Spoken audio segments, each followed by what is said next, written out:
गोंदिया जिल्ह्यामध्ये वादळी वाऱ्यासह अवकाळी पावसानं हजेरी लावली।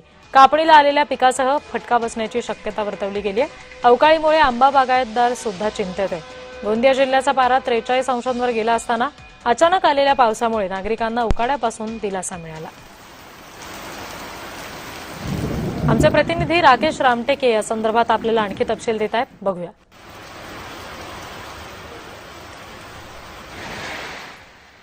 गोंदिया जिल्ह्याला हवामान खात्याने दिलेला अंदाज खरा ठरला। आज दुपारपासूनच गोंदिया जिल्ह्यामध्ये ढगाळ वातावरण निर्माण झाले।